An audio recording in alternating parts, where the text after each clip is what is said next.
começando Artigo 5º, um programa que leva até você temas que estão na Constituição Federal e que fazem parte do dia a dia de todos nós, cidadãos brasileiros. No programa de hoje vamos falar sobre os equívocos que podem acontecer em julgamentos. O artigo 5º determina que a lei não pode excluir da apreciação do Poder Judiciário lesão ou ameaça a direito e garante que o Estado deve indenizar o preso que ficar detido além do tempo fixado em sentença. E para falar sobre enganos em julgamentos, nós recebemos dois convidados no estúdio do Artigo 5º. Está aqui conosco o assessor de desembargador federal, Guilherme Leite, mestrando em Direito pela Universidade de Brasília, e o advogado Colemar Moura, que desenvolveu uma pesquisa sobre responsabilidade civil do Estado sobre ações jurisdicionais. Sejam bem-vindos ao Artigo 5º. Doutor Guilherme, eu gostaria que o senhor começasse explicando para a gente o que pode caracterizar um equívoco em julgamentos. A Constituição estabelece aos poderes da República algumas atividades e algumas atribuições. E dentre essas atribuições que a Constituição estabelece aos poderes, tem a atividade jurisdicional que é atribuída ao Poder Judiciário. E a atividade jurisdicional, ela deve ser entendida mais ou menos como um serviço prestado pelo Estado. Não necessariamente todo erro, todo problema que dê no funcionamento ou na prestação da atividade jurisdicional é um erro judicial. Há inúmeros modos de se tratar eventuais falhas no sistema, como são os recursos ou como eventual ação rescisória ou ação revisional, mas o erro judicial ele é caracterizado basicamente quando há alguma falha na prestação da atividade jurisdicional. E não é necessariamente só quando se diz respeito ao juiz. Todo o mecanismo, todo o aparato do sistema judiciário que está funcionando na entrega desse serviço. Oficial de justiça, agente de cartório, polícia judiciária que investiga crimes, colaboradores da justiça, peritos. Não é necessariamente o erro judicial não é uma prerrogativa do juiz, mas ela ocorre em todo o sistema judicial enquanto um serviço que é entregue à comunidade. E esse tipo de erro é comum, doutor Colemar? Flávio, o que eu posso complementar e dizer em relação a se isso se trata de algo comum, eu posso exemplificar, pegando o que o doutor Guilherme colocou, no sentido de que é possível e é necessário que a gente tenha a premissa de que nem toda falha do Poder Judiciário ela pode ser imputada diretamente a esse agente da ponta, que é o juiz, que exerce uma função delegada pelo Estado como um agente público representante do Estado. Então, é importante que se diga que até que se chegue em um momento de uma lavratura de sentença, é importante entender que isso passa por várias etapas. E vários são os agentes que estão envolvidos naquilo, inclusive o próprio advogado, que eventualmente também pode contribuir para o erro, ou o próprio cliente do advogado, que eventualmente também pode agir de uma forma ou outra que levou a um erro no trabalho final, na prestação do serviço final. No entanto, eu posso citar casos que eu tenho como clássicos de equívocos que comumente acontecem na lavratura de determinadas decisões do Poder Judiciário. Eu posso tratar aqui dos casos de improbidade administrativa que envolve agentes públicos, notoriamente políticos, ex-políticos ou pessoas que detêm alguma representatividade social ou no meio em que vive. O que eu entendo que pode caracterizar um erro é não se dar a mesma dosagem na divulgação de determinada, entre aspas, imputação de culpa a um determinado agente público por uma conduta eventualmente improba, em que, no decorrer do processo e na instrução de um processo que leva-se em média 1, 2, até uma década, eventualmente, isso chegue a uma conclusão de que não ocorreu a improbidade administrativa por uma questão material relativa àquele fato de 10 anos atrás. E aquele agente público é absolvido. Muitas vezes isso fez com que ele fosse banido da sua convivência social, muitas vezes ele passou por um problema profundo familiar por conta disso, né? Enfim, uma série de circunstâncias que aquilo ali gerou, em que fez com que ao final ele tivesse, digamos, a alma lavada. Mas isso, na prática, não é dado a mesma relevância, a mesma tratativa que se deu quando da ocorrência do fato. É preciso ter cuidado, né? Exato. E a tecnologia ajudou a reparar um erro que durou 3 anos. Esse foi o tempo em que um homem pagou pensão alimentícia ao suposto filho. O teste de paternidade acabou com a dúvida e a mãe da criança vai ter que pagar indenização pelos danos causados. O exame de DNA é uma tecnologia que prova materialmente a existência de vínculo biológico entre pessoas. Atualmente, o exame pode ser feito em 3 dias e o custo também vem diminuindo. O exame também pode servir como fundamento para a anulação da paternidade. Se após um reconhecimento espontâneo, um pai descobre através do exame de DNA que na verdade ele não era o pai efetivamente, o pai biológico daquela criança, ele pode pedir anulação daquele registro de paternidade para que ele deixe de figurar como pai daquela criança. No Rio de Janeiro, um homem pagou uma pensão alimentícia por 3 anos no valor de R$100 por mês à ex-namorada, que alegou ter um filho dele. Devido a empecilhos impostos pela mãe para conviver com a criança, ele decidiu realizar um exame de DNA para comprovar a paternidade e descobriu que não era o pai do bebê. Foi aí que ele procurou a justiça. A mulher alegou que acreditava que o ex-namorado fosse o pai da criança e que nunca exigiu nada dele. Mas o Tribunal de Justiça do Rio de Janeiro condenou a mulher a pagar R$10 mil de indenização por danos morais ao homem por causa do impacto que a paternidade provocou nele, além do envolvimento emocional com a criança durante os 3 anos, provocando dano também ao menor. Situações como essa não são comuns, mas podem render até indenização por danos materiais. O ideal teria sido nessa situação, se havia alguma possibilidade de dúvida, que ele tivesse feito o exame antes de reconhecer, pois aí ele teria uma situação definitiva, e não agora, 3 anos após, passar por todo esse abalo, por toda essa dor nesse caso. E eu entendo que agiu bem o tribunal a condenar a mãe, pois ela induziu a erro aquele pai, trouxe todo esse abalo ao pai, e não só ao pai como à própria criança, que terá mais um lhame de afeto cortado por conta dessa nova realidade que se impôs.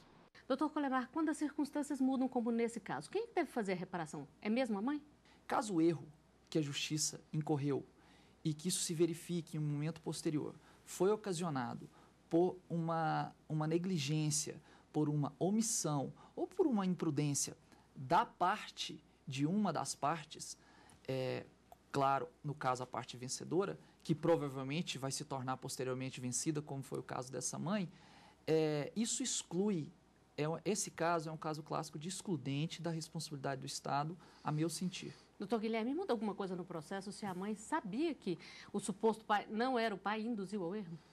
O juiz pode reconhecer, como de fato, se há material para o juiz perceber isso, ele faz, a ocorrência de litigância de má-fé.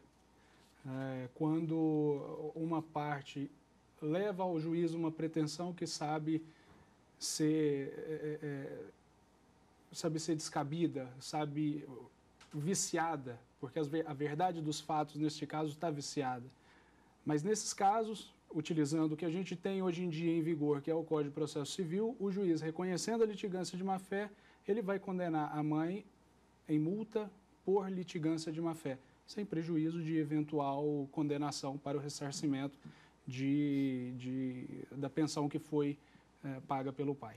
Agora, mudando um pouquinho de área, falando de presidiários. Uma pessoa que fica na prisão, além do tempo determinado pela pena, isso também pode ser considerado um equívoco judicial? Isso também pode ser considerado um equívoco judiciário, Flávia. O artigo 5º da Constituição, no inciso 75, ele estabelece que o Estado deverá pagar a indenização, né, estabelece como uma garantia de todo cidadão a reparação por dano quando ocorre erro judiciário ou quando alguém fica preso, alguém condenado fica preso além do prazo que foi atribuído na condenação. Esse é um clássico exemplo de erro judiciário, principalmente considerando que a nossa máquina judiciária não é das melhores. O CNJ tem avançado bastante no intuito de melhorar a prestação da atividade jurisdicional, instaurou em 2009 uma comissão para a monitoração e fiscalização dos presídios, né, do sistema carcerário, e tem rotineiramente incluídos os juízes nessa discussão, a fim de melhorar a gestão dos cartórios, a fim de melhorar a gestão das penitenciárias e a fim de melhorar a atividade da vara de execução penal, que é um ponto muito importante para evitar esse tipo de erro judiciário. Doutor Colemar, em que áreas do direito mais acontecem equívocos? A área criminal, ela é uma área assim que ela sempre está em evidência esses equívocos, esses atrasos de eventuais cumprimento de pena, né? E isso colocar a pessoa em liberdade. Complementando o que o colega disse e com a permissão dele, nós podemos citar um caso recente aí que tem acontecido no estado do Maranhão. O Maranhão foi um exemplo clássico, que o mutirão tomado, né, feito pela justiça, pôde-se corrigir N injustiças de cumprimento de pena que estavam causando cenas e imagens que todo o país viu. Eu posso dar um exemplo clássico, um caso normal também, que a gente vê muito em um erro judiciário, que eu costumo também notar, em casos em gestores da área da saúde. É um caso muito interessante, Flávia, o que acontece. O gestor, ele é cobrado diariamente da área da saúde, seja municipal, principalmente no município, lá naqueles rincões do Brasil, onde o gestor é cobrado pelo fornecimento de medicamento para pessoas que têm dependência de medicamento de característica continuada, diabetes, pressão, essas coisas. E o gestor sofre aquelas ações na área, volto a dizer, na área do direito público, referente às ações civis públicas, por ato de improbidade, decorrente de eventuais dispensas de licitação para se comprar o medicamento em caráter emergencial. Então, ele sofre as demandas judiciais e lá na frente se constata que o objetivo dele maior era salvar vidas, né? Era o objetivo e o interesse social máximo que a função dele exige, que é proporcionar o salvamento de vidas pela continuidade do fornecimento do medicamento, em que a burocracia do poder público não permitiria que ele, muitas vezes, efetuasse o procedimento todo de licitação para compra. Bom, nós vamos a um rápido intervalo. O artigo 5º volta já.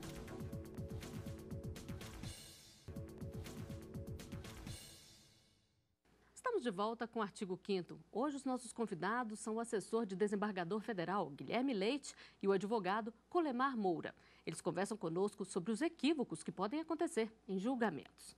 O Código de Processo Civil define em que situações o juiz deve assumir responsabilidade por equívocos judiciais.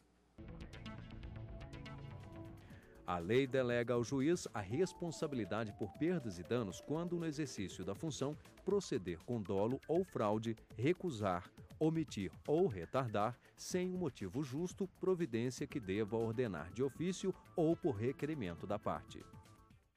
Doutor Guilherme, que tipo de equívoco pode ser cometido por um juiz ao julgar um caso? Um juiz pode ser induzido a erro pelas partes. Um juiz pode trabalhar o processo com fundamento em provas falsas. O juiz pode trabalhar o processo criminal com base em uma investigação conduzida equivocadamente pela polícia. O juiz ele pode ordenar a prisão, determinar o encarceramento de um determinado sujeito que, na verdade, quando a polícia vai prender ou quando o oficial de justiça vai cumprir o mandado, são homônimos, né? São casos que colaboram para que haja equívoco, haja erro na prestação jurisdicional. E, lógico, não é exaustivo esse rol de exemplos, ele depende de várias circunstâncias, né? Doutor Colemar, doutor Guilherme falou aqui em induzir ao erro. O que pode acontecer com alguém que induz um juiz ao erro? Olha, a pessoa que induz o juiz ao erro, ou o agente público, porque eu encaro o juiz, como disse, um representante do Estado, induz o Estado a erro, ele pode ser acionado judicialmente para ver reparado o resultado daquele apenamento decorrente da indução que ele provocou ao próprio Poder Judiciário. Isso não é raridade. É natural, porque toda demanda judicial, Flávio, a gente precisa partir do princípio que ela vai ter um vencedor e vai ter um vencido, né? E o vencido, ele tenta usar de todos os meios, né? Claro, por meio, sempre representado por meio de um advogado, para poder buscar a reversão daquela reparação. E muitas vezes, no afã de ver aquilo que ele acredita ter como direito lhe entregue aquela prestação judicial, ele lança meio de buscar as provas. Muitas vezes, eventualmente, se produz uma prova viciada, uma prova que, digamos, não tem validade ao mundo jurídico. E isso é muito difícil para o magistrado e até mesmo para os advogados que convivem e para o próprio magistrado, para o próprio Ministério Público, que são os operadores do direito pela Constituição, perceberem. E nesse caso, doutor Guilherme, como é que é definida a reparação do erro? O Estado é que é responsável? Considerando que se trata de uma espécie de prestação, de entrega de um serviço pelo Estado, a Constituição estabelece que o Estado deva ressarcir aqueles a quem ele provocou algum dano.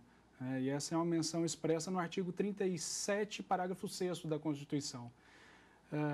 Nesses casos, o Estado ele vai ser condenado, ou ele deve ser condenado, ao ressarcimento dos danos materiais que foram causados às partes. E tem também a possibilidade de condenação por dano moral, que decorre de alguma experiência negativa que o cidadão sente na sua dignidade, na sua liberdade, em bens muito caros, bens jurídicos muito caros a todo cidadão, a vida, a integridade física, a integridade moral. Esses são alguns critérios que o judiciário trabalha para condenar o Estado à reparação de danos. E qual é o papel, doutor Colemar, das corregedorias e do CNJ na fiscalização para evitar esse tipo de equívoco?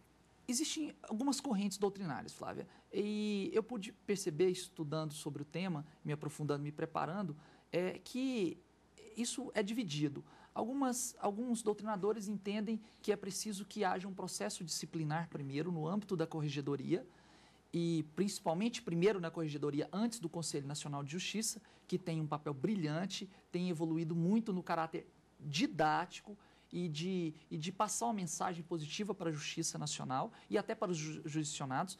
No entanto, a conclusão do processo disciplinar ele deve preceder de uma eventual ação para a reparação de danos da parte que se sentiu lesada por eventual, que podemos chamar de erro judiciário. Já o CNJ, tiveram algumas decisões do Supremo indicando nesse sentido que o papel do CNJ ele é um papel suplementar após o trabalho feito na reclamação disciplinar dentro da corregedoria do estado em que ocorreu o fato, em que, primeiro, o CNJ espera que seja garantido o direito à ampla defesa e contraditório, não só do magistrado, mas, enfim, das pessoas que estão envolvidas do ponto de vista do Estado e do Poder Judiciário em eventual ato que a parte entendeu danoso ou não. E o que deve ser feito quando o equívoco do Judiciário acontece com a gente? A equipe do Artigo 5º foi às ruas conferir as opiniões. Entrar com recurso para que uma turma recursal pudesse analisar o caso de uma forma mais justa. Eu procuraria assistência jurídica e procuradoria, ouvidoria e a corregedoria do órgão, onde está sendo julgada essa causa. Inicialmente eu buscaria entender o porquê, que aconteceu esse erro e tentaria resolver de alguma forma com algum órgão competente e buscar resolver essa questão. Eu procuraria todas as formas legais de poder resolver esse problema. E se puder entrar com um novo processo, talvez um duplo processo. Continuar com o meu e talvez um processo contra esse erro. Doutor Guilherme, a gente viu várias opiniões aí, mas na prática, o que uma pessoa que é vítima de um equívoco deve fazer? A primeira coisa, procurar um advogado. Se sente lesada, se experimentou algum dano material ou se tem alguma experiência negativa que considere negativa moralmente deve procurar um advogado, porque o advogado é o profissional habilitado para trabalhar essas questões. Em segundo lugar, sempre atuar de boa fé, levar ao juiz, levar ao advogado provas que tenha colhido durante esse período de experiência negativa. No caso de preso, por exemplo, além do prazo, é sempre conseguir demonstrar as situações a que o preso foi submetido no período de encarceramento, o que o preso deixou de ganhar em razão de um período muito extenso além daquilo que representava a condenação e aquilo que o preso efetivamente sofreu também na sua psique, aquilo que ele sofreu como violação à sua integridade física, à sua integridade de liberdade, isso citando apenas um exemplo relacionado às condenações criminais. A gente pode citar vários outros exemplos, mas é sempre importante procurar um advogado e trabalhar com boa fé, trabalhar com trabalhar com provas robustas para levar ao juiz um instrumental interessante para que ele possa decidir favoravelmente. Agora, doutor Colemar, os entrevistados falaram muito em recorrer. Sempre cabe recurso de uma decisão? Existem diversas formas de recurso, inclusive a reforma do Código de Processo Civil vem no sentido de tentar enxugar isso um pouco, né, para que as demandas se tornem mais curtas.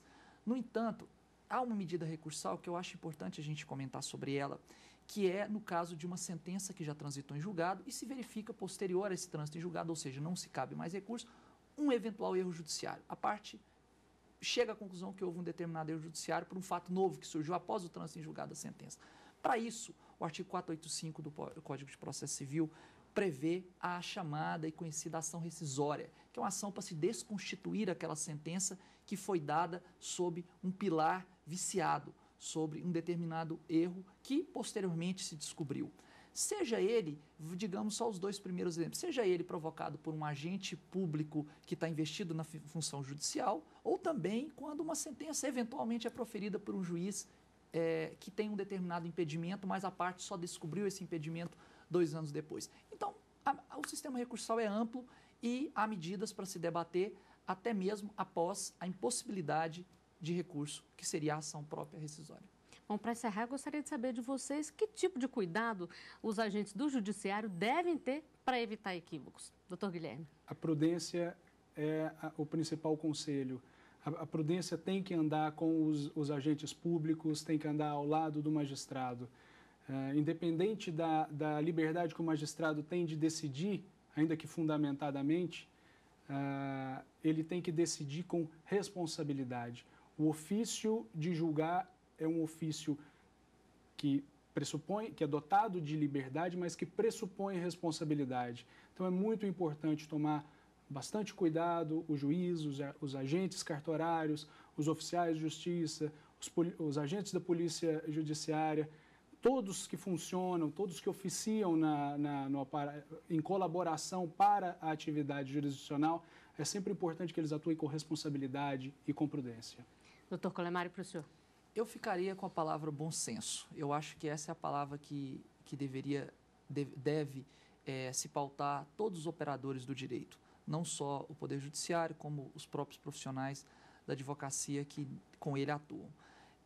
O bom senso aqui, Flávia, eu quero dizer no sentido de que o Judiciário tem o seu livre convencimento para decidir, mas se entregar, né, a não só o próprio magistrado, como de fato os magistrados são verdadeiras figuras que se entregam muito ao exercício que lhe foi delegado pelo Estado, mas a todos os agentes envolvidos, né, em se buscar o bom senso para dosar a pena e a sentença a ser lavrada, se verificando nesse bom senso, na aplicação do bom senso, qual o efeito social daquela medida, não só para as partes, mas para aqueles que com ela convivem, seja na esfera criminal, seja na esfera eleitoral, seja na esfera civil, seja na esfera familiar, enfim, em todos os ramos do direito. Bom, e com essas dicas nós chegamos ao final de mais um Artigo 5º. Dr. Colemar, Dr. Guilherme, eu agradeço muito a presença de vocês aqui conosco. E você também pode fazer parte do nosso programa, mandando sugestões para o e-mail artigo5@stf.jus.br. A gente se vê na semana que vem. Até lá!